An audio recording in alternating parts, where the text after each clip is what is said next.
오늘은 아이콘이라는 제목으로 하나님 말씀을 나누겠습니다. 다행히 오늘 설교 제목이 영어네요. 그래서 설교 제목은 알아들으실 수 있을 것 같습니다. 아이콘, 오케이? 예. 설교 제목이 약간 낯서실 것 같아서 단어 설명을 먼저 좀 하겠습니다. 영어 이 아이콘은 헬라어 이콘이 원어입니다. 그래서 유럽의 옛 성당들이나 이 정교회를 가보면 여러 이콘들을 우리가 이제 볼 수 있죠. 그러나 현대에는 이 아이콘이라는 단어가 약간 변형되어서 사용되고 있는데, 그 시대를 대표하는 어떤 상징을 우리가 이야기할 때 이 시대의 아이콘이다 이렇게 부르죠. 여러분, 지금 이 시대의 목회자계의 아이콘은 누군 것 같습니까? 1부 때는 제 이름 얘기 안 하시던데 감사합니다. 제 이름 얘기해 주셔서. 근데 제가 볼 때는 단연히 분당 우리교회 이찬수 목사님이신 것 같아요. 네. 목회하는 교회가 어마어마한 부흥을 이뤄냈죠. 교회를 개척했는데 한 2만 명까지 부흥을 했고요. 또 교회를 분립하고 또 미자립 교회를 아주 전폭적으로 지원하면서 선한 영향력을 이제 발휘하고 계시죠. 제가 미국에서 이민 목회를 하시는 목사님한테 직접 들은 이야기인데, 이민 목회 절반을 이찬수 목사님이 한다는 거예요. 그래서 그게 무슨 얘기냐 제가 그랬더니, 타지에서 그 이민 생활하기가 좀 힘들잖아요. 그래서 이 상처받고 이렇게 막 깨지고 이렇게 해서 교회가 갈라지는 경우가 굉장히 많다 그럽니다. 그래서 다들 자기 교회 목사님의 설교를 안 듣고 누구의 설교를 듣는 거예요? 이찬수 목사님 설교를 듣는다는 거예요. 그래서 이찬수 목사님이 한국 이민교회 목회의 절반을 한다 그런 이야기를 하시더라고요. 저도 여러분 그 한때 그 아이콘이 어떤 적이 있습니다. 전혀 동의하지 않으시는데 그런 때가 있어요. 신학교 1학년 때였어요. 제가 신학교 1학년 때 한 분야의 아이콘이었습니다. 제가 어떤 분야의 아이콘이었을까요? 제가 학부를 이제 기독교 교육을 전공했는데요. 제가 기독교 교육과에서 노안의 아이콘이었습니다. 기독교 교육과는 이렇게 과의 특성상 여성이 많아요. 저희 동기들은 남자가 12명이었고 여자가 48명이었습니다. 그래서 우리를 12사도 이렇게 불렀는데, 이렇게 여성들이 많았어요. 제가 1학년 동기들하고 같이 수업을 듣고 있으면 항상 이런 질문을 받았던 것 같아요. 특별히 이렇게 3학년 그 여자 선배들한테 복학생이세요? 이런 얘기를 굉장히 많이 들었습니다. 신입생처럼 이제 안 보였던 거죠. 그 당시에는 제가 차마 표현을 하지는 못했지만 굉장히 억울했습니다. 내가 그렇게 노안인가? 한 번도 그런 생각을 해본 적이 없는데, 그래서 여러분한테 좀 검증을 받으려고 20대 초중반의 사진을 좀 들고 왔습니다. 여러분이 한번 평가를 해주십시오. 보여주십시오. 네. 네. 왼쪽의 사진은 저게 아마 21살 때 사진은 아니고 군대 제대하고 나서 복학했을 때의 사진인데, 그 신학교 도서관 앞에 있는 카우만 광장이라는 곳에서 제가 찍은 사진이고요. 오른쪽은 자 이제 충무교회, 서울 강남에 있는 충무교회에서 이제 고등부 전사를 4년 했는데 그때의 사진인 것 같았습니다. 어때 보이십니까? 지금 무슨 말씀 들으려고 계신 거예요? 네. 오늘도 제가 좀 능욕을 당하는 것 같습니다. 네. 제가 노안의 아이콘이 맞았군요. 네. 제가 저 사진을 찾느라고 싸이월드가 다시 복구됐거든요. 그래서 싸이월드를 열심히 뒤졌는데 괜한 짓을 했다 싶습니다. 그만 자꾸 내려주십시오. 왜 자꾸 이렇게 네. 지금이 낫다 이거죠, 이 화면이. 네. 오늘도 설교를 그만하고 싶네요. 네, 아무튼 저는 나이 먹는 게 굉장히 좋습니다. 왜냐하면 나이를 먹으면 먹을수록 젊어 보인다는 소리를 듣는 것 같아요.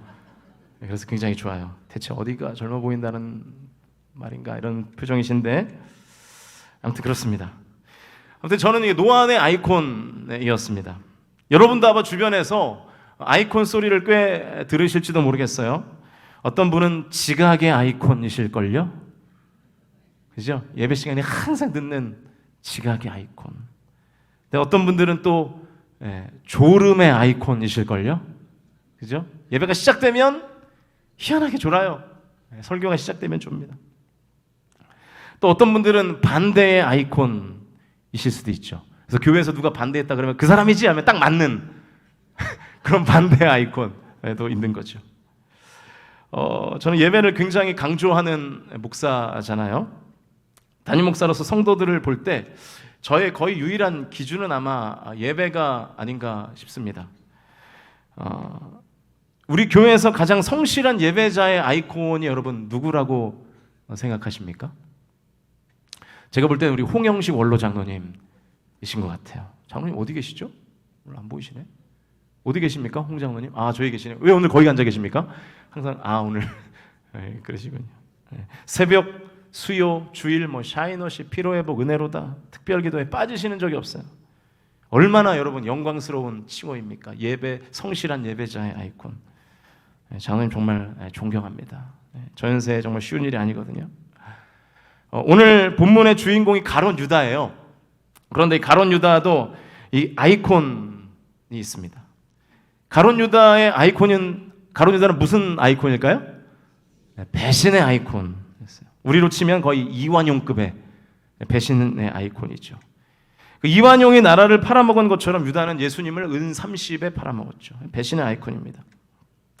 지금도 유다라는 이름이 이 스포츠 팬들에게는 아예 이 배신자라는 단어로 대명사로 쓰입니다. 예를 들어서 스페인의 이제 프로축구 리그가 이제 프리메라 리가인데 이 축구 클럽 중에 양대 산맥이 있어요. 이제 FC 바르셀로나가 있고 레알 마드리드가 있습니다. 그런데 만약에 레알 마드리드에 있다가 바르셀로나로 이적한 선수가 레알 마드리드라는 이제 장소에서 이제 홈 경기를 하게 되면 그 선수가 공을 잡을 때마다 관중들에서 이런 야유가 쏟아지죠. 주다스, 주다스 이런 야유가 쏟아집니다. 무슨 얘기예요? 배신자라는 거예요. 레알 버리고 바르샤로 갔다는 거예요. 근데 여러분 그 유다라는 이름이요 사실은 굉장히 좋은 뜻입니다. 그래서 가룟 유다가 있기 전까지 유다는 유대인들이 굉장히 선호하는 이름이었어요. 유다라는 이름의 뜻 자체가 하나님을 찬양하다라는 의미가 있습니다. 얼마나 좋은 이름입니까? 하나님을 찬양하다. 그래서 성경에도 보면 야곱의 넷째 아들의 이름이 유다였고요. 예수님의 형제 중에도 유다라는 이름의 형제가 있었습니다. 그런데 이 좋은 이름이 배신의 아이콘이 되어버린 것이죠. 그런데 사실은 유다는요 여러분 배신의 아이콘이 아닙니다. 왜냐하면 가룟 유다만 배신자가 아니기 때문이에요. 솔직히 말해서 유다 말고 11명의 나머지 제자들도 다 배신했습니다. 그런데 유독 유다만 이 배신자라는 어떤 이 프레임이 쓰여져 있는 것입니다. 심지어 베드로는 예수님을 모른다고 저주하고 부인하기까지 했죠. 여러분 유다만 배신자가 아닙니다. 유다는 배신의 아이콘이 아니에요. 그래서 저는 오늘 유다에게 새로운 아이콘을 부여하고 싶습니다. 유다의 새로운 아이콘을 찾으려면요 요한복음 13장의 말씀이 좀 필요한데 우리 13장 21절 말씀을 같이 읽겠습니다. 읽습니다. 시작.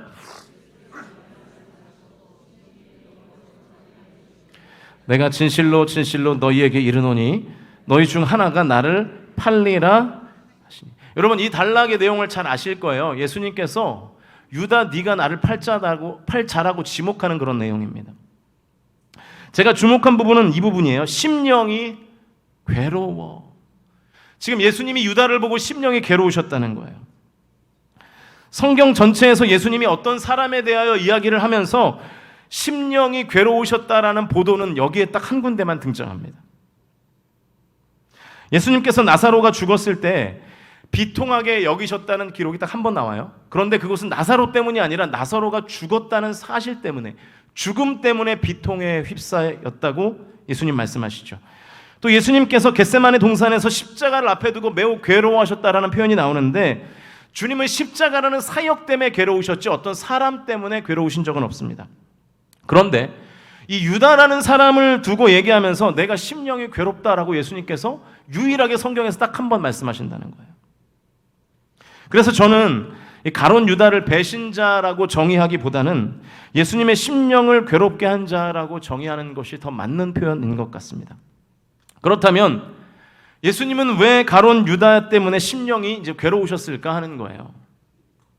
1차적으로는 3년이나 이 동고동락을 했던 제자가 예수님을 팔았기 때문에 괴로우셨겠죠. 그런데 아까 말씀드렸듯이 가룟 유다만 예수님을 배신한 것은 아니었습니다. 요한복음 13장 37절과 38절 말씀 우리 같이 읽겠습니다. 시작.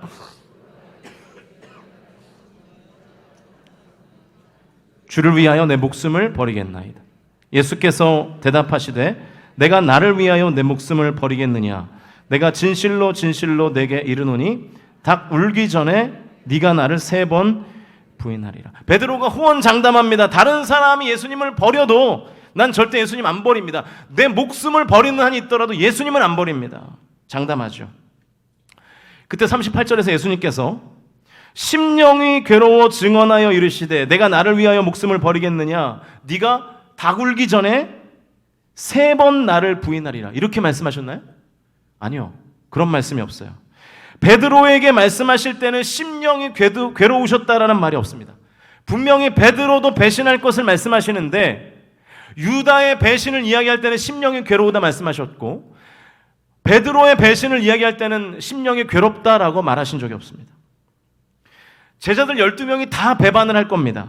특별히 예수님의 수제자 베드로는 예수님을 모른다고 3번이나 부인하고 심지어 예수님을 저주까지 하죠. 그런데 예수님이 베드로와 대화하시면서는 심령이 괴롭다는 표현을 하시지 않으세요. 오직 유다를 보면서만 지금 심령이 괴로우신 거예요. 왜 그럴까? 대체 왜 그럴까? 베드로와 유다의 차이가 뭘까 하는 것이죠. 오늘 본문에서는 그 차이를 발견하기가 어려운데 이 요한복음의 병행 구절에 누가복음을 보면 찾을 수 있습니다. 누가복음 22장 31절부터 34절까지의 말씀 우리 좀 길지만 같이 읽겠습니다. 시작. 시몬아 시몬아 보라 사탄이 너희를 밀 까부르듯 하려고 요구하였으나 그러나 내가 너를 위하여 내 믿음이 떨어지지 않기를 기도하였노니 너는 돌이킨 후에 내 형제를 굳게 하라. 그가 말하되 주여 내가 주와 함께 오게도 죽는 데에도 가기를 각오하였나이다. 이르시되 베드로야 내가 내게 말하노니 오늘 닭 울기 전에 내가 3번 나를 모른다고 부인하리라 하시니라. 베드로가 나는 절대로 주님 부인하지 않겠습니다 라고 말하니까 예수님께서 아니야 너 나 부인할 거야. 3번이나 부인할 거야. 여기까지는 요한복음과 내용이 똑같습니다. 그런데 요한복음에는 누가복음에는 있는 부분 중에 이 부분이 없어요. 32절 뒷부분입니다. 너는 돌이킨 후에 내 형제를 굳게 하라. 이 부분은 요한복음에 없습니다. 누가복음이 이 부분을 강조하고 있는 거죠. 예수님이 베드로와 대화를 하시면서 지금 보고 계신 것은 베드로가 예수님을 3번 부인하는 것만 예수님이 보고 계신 것이 아닙니다. 예수님은 한 가지를 베드로를 보면서 한 가지를 더 보고 계셨는데 그게 뭐냐면 베드로가 예수님을 3번 부인한 뒤에 예수님께서 베드로에게 몸을 돌려 그 눈으로 베드로를 보실 때 그가 양심의 가책을 느끼면서 밖으로 나가서 엉엉 우는 모습을 예수님 보고 계신 것입니다. 그러니까 예수님은 베드로가 예수님을 부인할 것도 보셨지만 다시 돌아오실 것도 보신 것입니다. 그래서 예수님 말씀하시는 거예요. 너는 돌이킨 후에 내 형제를 굳게 하라. 다시 말씀드립니다. 예수님은 베드로가 부인할 것만 보신 것이 아니라 부인하고 그가 돌이킬 것도 보셨습니다. 반면에 유다는 어땠습니까? 예수님은 유다가 예수님을 팔 것만 보고 계신 게 아니에요. 예수님은 유다가 돌이키지 않으실 것도 보셨다는 거예요. 예수님은 유다가 목매어 죽을 것도 알고 계셨습니다. 예수님은 유다의 마지막이 지옥임을 알고 계셨어요. 저는 그래서 예수님의 심령이 심히 괴로웠던 것으로 보입니다. 여러분 제 말이 이해가 되십니까? 베드로와 요한의 가장 큰 차이는 예수님을 배신했느냐 배신하지 않았느냐에 있지 않다는 거예요. 베드로를 향해서 심령이 괴롭지 않으셨던 이유는 그가 돌이킬 것을 아셨기 때문이고 유다에 대해서 말씀하시면서 심령이 그토록 괴로우셨던 이유는 그가 돌이키지 않을 것을 아셨기 때문입니다. 여러분 유다는요 배신의 아이콘이 아니에요. 배신의 아이콘은 12명의 제자 다 마찬가지입니다. 유다는 회개 없음의 아이콘입니다. 조금 이따가 이 회개 없음의 아이콘을 좀 다른 용어로 정리를 해드리겠습니다. 여러분 우리의 신앙생활에서 중요한 것이 뭐냐? 내가 예수님을 배신했느냐? 내가 하나님의 말씀을 어기고 죄를 지었느냐? 물론 그게 중요합니다. 그러나 여러분, 연약한 인간인 우리는 주님을 늘 배반합니다. 그렇지 않습니까? 여러분, 한 주간 살면서 예수님 배반 안 하셨습니까? 하나님께서 나에게 허락하신 시간을 허투루 사용하신 적 없나요? 예배를 헛되이 하시지 않았습니까? 게을리하시지 않았습니까? 우리는 한 주간에도 수없이 주님을 배반하며 삽니다. 솔직히 저도 마찬가지예요. 목사인 저도 때로 예수님을 배반하며 살죠. 그래서 여러분, 우리가 이런 찬양을 부르는 거잖아요. 찬송가 290장 1절. 우리는 주님을 늘 배반하나 내 주 예수 여전히 날 부르사 그 참되신 사랑을 베푸시나니 내 형제여 주님을 곧 따르라. 우리는 주님을 늘 배반한다는 거예요. 그러나 예수님 우리를 또 불러주신다는 것입니다. 그때 예수님의 부르심에 돌아가면 된다는 거예요. 할렐루야. 예수님은 처음부터 유다가 예수님을 팔 것 알았습니다. 요한복음 6장에 그 내용이 다 나오거든요. 그렇다면 예수님과 유다가 보낸 지난 3년의 세월은 예수님께서 유다에게 돌이킬 기회를 주시는 수많은 시간이었을 거예요. 고린도후서 6장 1절은 우리에게 이렇게 권면합니다. 같이 읽겠습니다. 시작. 우리가 하나님과 함께 일하는 자로서 너희를 권하노니 하나님의 은혜를 헛되이 받지 말라. 여러분, 이거 굉장히 무서운 말씀입니다. 하나님의 은혜를 헛되이 받지 말라. 저는 이 하나님의 은혜를 헛되이 받은 대표적인 인물이 가룟 유다라고 생각합니다. 예수님을 3년 동안 모셨어요. 그런데 그의 영혼이 변화되지 않아요. 그의 영혼이 회개하지 않아요. 그의 영혼이 죄에서 돌이키지 않습니다. 여러분, 누가 주님을 슬프게 하는지 아십니까? 누가 주님을 괴롭게 하는지 아십니까? 하나님의 은혜를 헛되이 받아서 끝까지 돌이키지 않는 그 사람이 주님을 괴롭게 합니다. 하나님의 은혜를 끝까지 받지 못해서 돌아서지 못하는 그 사람이 주님께서 슬퍼하시는 사람입니다. 여러분, 우리 중에도 예배를 드립니다.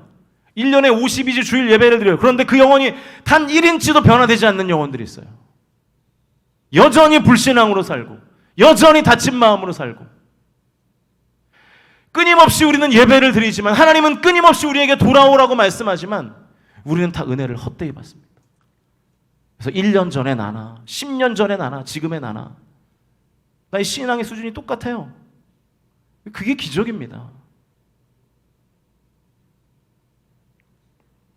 사랑하는 성도 여러분, 하나님 말씀하실 때 돌이키는 은혜가 있기를 주님의 이름으로 축원드립니다. 여러분, 회개가 뭔가요? 돌이킨다는 것이 뭡니까? 그 원어로 보면 히브리어로 이 슈브라는 단어이고요, 헬라어로는 메타노이아라는 단어인데 죄에서 돌아선다는 뜻이에요. 유턴한다는 뜻이에요. 잘못된 행동을 바꾼다는 뜻입니다. 그래서 회개에는 반드시 두 가지의 요소가 필요해요. 첫 번째는 자백이에요. 자백. 요한일서 1장 9절 말씀 같이 읽겠습니다. 시작. 만일 우리가 우리 죄를 자백하면 그는 미쁘시고 의로우사 우리 죄를 사하시며 우리를 모든 불의에서 깨끗하게 하실 것이요. 하나님 앞에 죄를 자백해야 된다는 거예요. 여러분, 하나님 앞에 나의 죄를 자백한다는 것이 어떤 뜻이냐면 내가 죄인임을 인정한다는 뜻입니다. 그래서 하나님 앞에 죄를 자백함이 없으면 우리는 돌아설 수 없어요. 회개할 수 없어요. 내가 죄인임을 하나님 앞에 인정해야 그 죄를 고백하고 하나님, 제가 이제 이렇게 살지 않겠습니다라고 돌아서는 거죠. 내가 죄인이라고 생각하지 않는데, 나를 죄인으로 인정조차 안 하는데 어떻게 죄로부터 돌아설 수 있겠습니까? 여러분, 자백하는 게 중요합니다. 오늘 예배 가운데 하나님께서 여러분의 죄를 깨닫게 하시는 은혜가 있기를, 그래서 나의 죄를 자백하게 하시는 은혜가 있기를 주님의 이름으로 간절히 축원드립니다. 여러분, 그거 은혜입니다. 죄를 깨닫는 것도요. 얼마나 많은 성도들이 교회를 다니면서 죄를 깨닫지 못하는지 아십니까? 하나님께 자백함으로 내가 죄인임을 인정한 다음에 우리는 뭘 해야 될까요? 이제 돌아서야죠. 잘못된 행동을 고쳐야죠. 잘못을 바로 잡아야 됩니다. 이 단계까지 가야 진정한 회개에 성공하는 것입니다. 여러분, 제가 지난주에도 말씀드렸죠. 진정한 신앙은 절대로 명사의 형태로 남아있을 수 없습니다. 반드시 동사의 형태로 존재하는 거예요. 회개의 부분도 마찬가지입니다. 하나님 앞에 자백한 후에는 잘못된 행동을 고쳐야 되는 거예요. 잘못된 행동을 고치는 것까지 해야 베드로 되는 것입니다. 그렇지 않으면 여전히 가룟 유다로 살아가는 것입니다. 여러분, 유다가 회개하지 않고 뭘 했는지 볼까요? 그 내용이 이제 오늘 본문에 나오는데 마태복음 27장 3절에서 5절 같이 읽겠습니다. 시작. 그때 예수를 판 유다가 그의 정죄됨을 보고 스스로 뉘우쳐 30을 대사장들과 장로들에게 도로 갖다 주며 이르되 내가 무죄한 피를 팔고 죄를 범하였도다 하니 그들이 이르되 그것이 우리에게 무슨 상관이냐 내가 당하라 하거늘 유다가 은을 성소에 던져놓고 물러가서 스스로 목매어 죽은지라. 유다는요 스스로 뉘우쳤습니다. 후회했어요. 후회. 그래서 예수님을 팔고 받은 은 30을 종교 지도자들에게 다시 돌려줬습니다. 그리고 스스로 목매달아 죽었습니다. 유다가 스스로 한 게 두 가지예요. 첫 번째는 후회했고요. 그리고 스스로 목매달아 죽었습니다. 어떻게 해야 맞나요? 종교 지도자들에게 후회했으면 종교 지도자들에게 돈을 돌려주고 예수님께 돌아갔어야죠. 그래서 주님 제가 죽을 죄를 졌습니다. 용서해 주십시오. 제가 잘못했습니다 하고 하나님 앞에 회개해야죠. 그리고 다시 제자로서 마음껏 사역해야죠. 그럼 예수님이 넌 안 돼 그러셨겠어요? 유다에게는 자백도 없었고 잘못된 행동을 바꾸는 시도도 없었습니다. 예수님과 상관없이 그냥 스스로 뉘우쳤고요. 후회했고요. 예수님과 상관없이 그냥 스스로 목숨을 끊어버렸습니다. 유다가 한 것이 후회예요. 후회. 성도는 후회하는 존재가 아닙니다. 성도는 회개하는 존재입니다. 회개. 유다는 회개하지 않고 후회만 했습니다. 그냥 후회만 했어요. 여러분 착각하지 마십시오. 후회는 회개가 아닙니다. 그때 내가 왜 그랬을까? 이거 회개 아니에요. 회개는 한 단계 더 나아가서 나의 삶을 고치는 것까지 가야 그것이 진정한 회개입니다. 왜 후회에서 멈추면 안 되고 회개의 자리까지 우리는 나아가야 될까요? 그 결과가 너무나 다르기 때문이에요. 사도 바울이 후회와 회개의 차이를 아주 명확하게 구분했습니다. 고린도후서 7장 10절 말씀 읽겠습니다. 시작. 하나님의 뜻대로 하는 근심은 후회할 것이 없는 구원에 이르게 하는 회개를 이루는 것이요 세상 근심은 사망을 이루는 것이니라. 세상 근심, 후회가 뭐라고요? 사망에 이르게 한대요. 후회는. 회개는요 구원에 이르게 한다는 것입니다. 믿으실 수 있기를 주님의 이름으로 축원드립니다. 그러니까 후회는 사망으로 가고요 회개는 생명으로 가는 것입니다. 다시 한번요. 후회는 사망을 낳고 회개는 생명을 낳는 줄로 믿습니다. 그래서 결국 유다가 어떻게 돼요? 죽잖아요. 사망하잖아요. 베드로는요 주님을 배신했어요. 그래서 베드로는 눈물로 자신의 죄를 고백하며 회개합니다. 그리고 예수님에게 가요. 초대교회 수많은 사람들을 구원하지 않습니까? 사람 낚는 어부로 쓰임받지 않습니까? 후회는 사망이고요 회개는 생명입니다. 여러분 우리 중에 진짜 여러분이 10년 전에 여러분의 믿음과 지금의 여러분의 믿음이 똑같다면 심각하게 받아들이셔야 됩니다. 여러분의 삶을 한번 관찰해 보세요. 내 삶이 지금 생명을 향해서 나아가고 있는가? 아니면 내 삶이 자꾸 사망을 향해서 나아가고 있지는 않는가? 나의 삶이 자꾸만 무기력해지고 나의 영혼이 자꾸만 시들고 병드는 것 같지 않습니까? 후회만 하고 회개가 없는 것. 아 그때 예배했었어야 되는데 그때 기도했었어야 되는데 그때 신앙생활 제대로 했었어야 되는데 언제까지 후회만 하실 겁니까?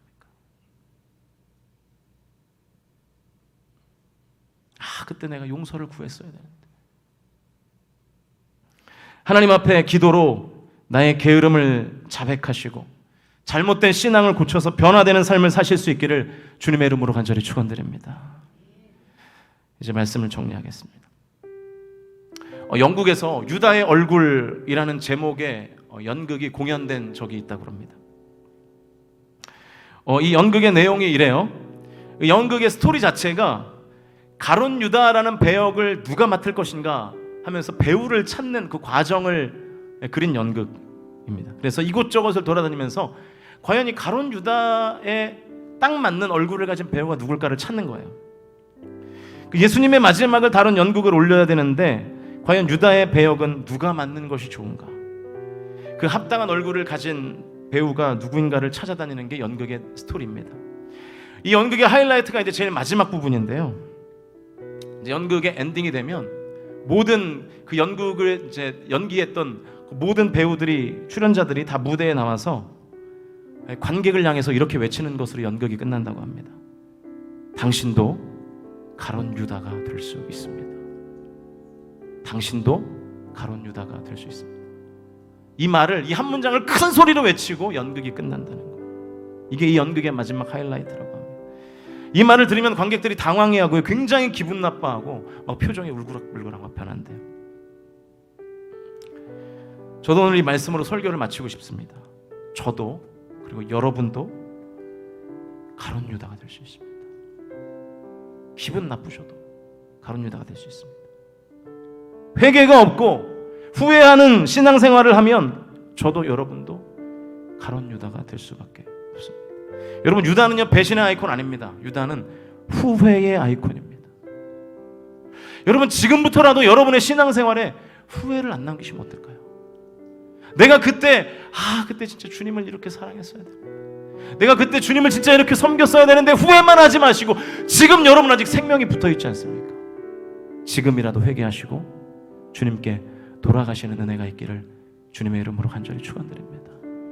내가 하나님을 더 그때 뜨겁게 사랑했어야 되는데, 내가 하나님을 그때 진심으로 섬겼어야 되는데 후회만 하지 마시고요, 지금 돌이키십시오. 지금 하셔도 늦지 않습니다. 그래서 저와 여러분의 삶이 후회의 아이콘이 아니라 회개의 아이콘들이 되실 수 있기를, 그래서 저와 여러분의 삶에 사망의 흐름과 기운이 아니라 생명의 역동이 일어나실 수 있기를 주님의 이름으로 간절히 축원드립니다. 여러분, 한번 집에 돌아가셔서 고민 한번 해보세요. 내가 지금 뭘 후회하고 있나, 신앙생활 가운데. 그리고 후회하는 거 적어보시고요, 한번 그거 해보십시오. 지금부터 여러분의 삶이 풍성해질 줄로 믿습니다. 여러분의 삶에 복음의 능력이 작동할 줄로 믿습니다. 여러분의 삶에 하나님의 임재와 하나님의 일하심이 나타나게 될 줄로 믿습니다.